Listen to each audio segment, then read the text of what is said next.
ওইগুলো একটু কচু শাক ভর্তা বানাবো, তো কাঁচামরিচ, রসুন, পেঁয়াজ আর একটু লবণ দিয়ে হিদ্ধ করে লইছি। এই যে হিদ্ধ করে লইছি। এদিকে আবার এই যে কাশির সবজি, শুকনো মরিচ, তেল ভাজতেছি। কচুর শাকে দিয়েছি তখন সিদ্ধ আমি রসুন দিই। আসসালামু আলাইকুম এভরিওয়ান, সবাই কেমন আছেন? সবাই ভালো আছেন? ওই আমি বোন চাহিদা আমার মতো ভালো হলো। আমার কাশি মাছ করলাম ভাজা হয়ে গেছে। আমি মাঝখানে একটু তেল দিয়ে দিয়েছি। এই যে মাঝখানে তেল দিয়ে আর একটু কাশি মাছটা ভাজলাম মই। আর একটু কাশি মাছ কিন্তু ভাজা হয়ে গেছে। এখন মই কি করবো, এই যে হিতে করে কচু শাক মরি দিলাম চলে। এগুলো হলে কচু শাক করলাম বর্তমান নাই, এরা খাইতে করলাম জমের মতো টেস্ট হয়। এগুলো থেকে আর কি এই কচু শাক বর্তমান না কাশি সবজি মাছ দিয়ে কচু শাক করলাম সুন্দর করে ভাজা হয়ে গেছে। এখন মই নামাইয়ে কাটে দিলাম।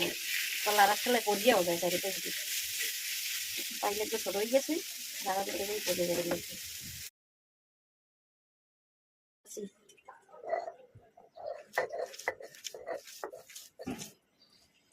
এবার হয়ে মই ভাত দিয়ে সুন্দর করে ভর্তাটা বানাম। ওই ভর্তাটা খাইতে কইলাম জমের মতো মজা হয়। কচু শাকও আছে, কচুর পাতা, আবার রইল কাশকির সবজিও আছে।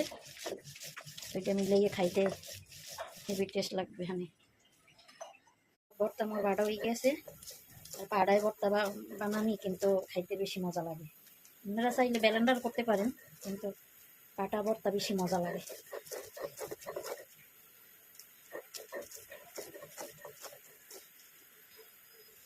পাড়ায় ভর্তা বানানো অনেক কষ্ট, বাটা অনেক কষ্ট। হয়ে গেছে আমার ভর্তা বানানো। খাইতে আর মোটেও সময় লাগে না, পারতেই যত সময়।